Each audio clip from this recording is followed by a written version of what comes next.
बहुत सारे ऐसे सवाल हैं जो सीधे सरयू के तीरे से हम उठाने वाले हैं। खास मेहमानों की मौजूदगी है, उनका परिचय कराते हुए चर्चा की शुरुआत करेंगे। हमारे साथ मौजूद हैं डॉक्टर अजय आलोक जी, राष्ट्रीय प्रवक्ता भारतीय जनता पार्टी के, डॉक्टर आशुतोष वर्मा जी, प्रवक्ता समाजवादी पार्टी के जुड़ चुके हैं, विनोद बंसल जी, विश्व हिंदू परिषद के प्रवक्ता हमारे साथ मौजूद हैं, किशोर तिवारी जी हमारे साथ जुड़ चुके हैं, उद्धव ठाकरे सपोर्टर हैं आप, शिवसेना उद्धव ठाकरे ग्रुप से हमारे साथ जुड़े हुए हैं।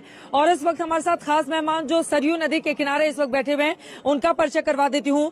जगत गुरु राम दिनेशाचार्य जी महाराज हमारे साथ जुड़े हुए हैं, हरिधाम पीठ के आप आचार्य हैं, आपका बहुत बहुत स्वागत है। अयोध्या धाम में जगत गुरु परमहंस आचार्य जी जुड़े हुए हैं, आपका भी बहुत बहुत स्वागत है।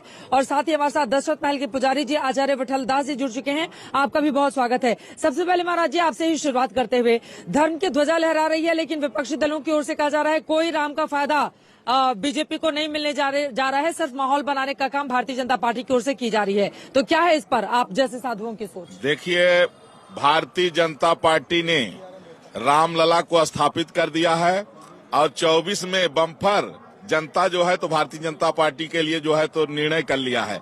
विपक्ष जो है 24 में शून्य हो गया है। तो विपक्ष चिल्ला रहा है चूंकि अंगूर खट्टे हैं, उनके हाथ नहीं लगा और अभी तक ये नफरत की राजनीति करते रहे। अब जनता ने, अब इस समय पूरा देश राममय हो गया है और जो लोग राम के विरोध में जो है इस तरह के कमेंट कर रहे हैं, जो 22 पर निमंत्रण देने पर नहीं आए वो 24 में कतई नहीं आएंगे। जनता ने साफ कर दिया जो राम का नहीं किसी काम का नहीं। अरे आप लोग भी निमंत्रण ऐसे ही दिया ना कि कोई नहीं आए। यहाँ पर पहले ही माहौल बनाया जा रहा था कि अगर विरोधी दल आएंगे तो विरोध करेंगे। निमंत्रण भी तो वैसे ही भेजा गया। नहीं, निमंत्रण बराबर दिया गया, सभी को दिया गया। क्या है कि रामचरितमानस में गोस्वामी जी ने एक चौपाई लिखी है कि भजन न हुई है तामस देहा। जब वृत्ति और आचार विचार सब कुछ अलग अलग रहा है और राक्षसी वृत्ति का रहा है तो भगवान के धाम में कोई नहीं आ सकता है। बड़ी बहन, आसान नहीं है। भगवान के धाम में आने के लिए भगवत विचार बनाना पड़ेगा, भगवान के लिए कार्य करना पड़ेगा, संकल्प लेना पड़ेगा, जैसे भारतीय जनता पार्टी ने किया और फिर उसका परिणाम भी आएगा सामने। परिणाम आएगा। संकल्प से क्या सिद्धि मिलेगी भारतीय जनता पार्टी को, या फिर मुद्दे कुछ और रहेंगे? अयोध्या में तो पूरा देश इस वक्त दिखाई दे रहा है, लेकिन राम के काज से क्या जीत भी मिलेगी? निश्चित रूप से जब राम के काज से मुक्ति मिल जाती है तो जीत तो बहुत छोटी चीज है।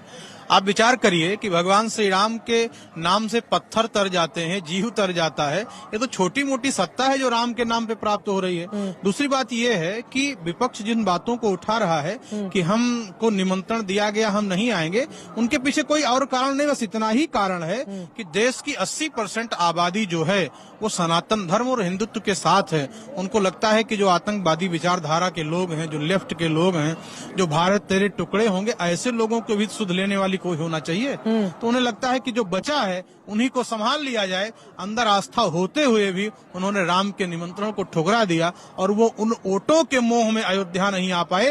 उन्हें लगता है कि कम से कम उन लोगों को बचा लिया जाए और उनको तभी बचाया जा सकता है जब राम मंदिर का निमंत्रण ठुकरा दे। वो वोटों के मोह में नहीं आ पाए। चलिए, हमारे साथ जो खास मेहमान हैं अब उनसे एक एक टिप्पणी लेते हुए मुझे लग रहा है कि समाजवादी पार्टी से पहली प्रतिक्रिया में ले लेती हूँ आशुतोष वर्मा जी। संतों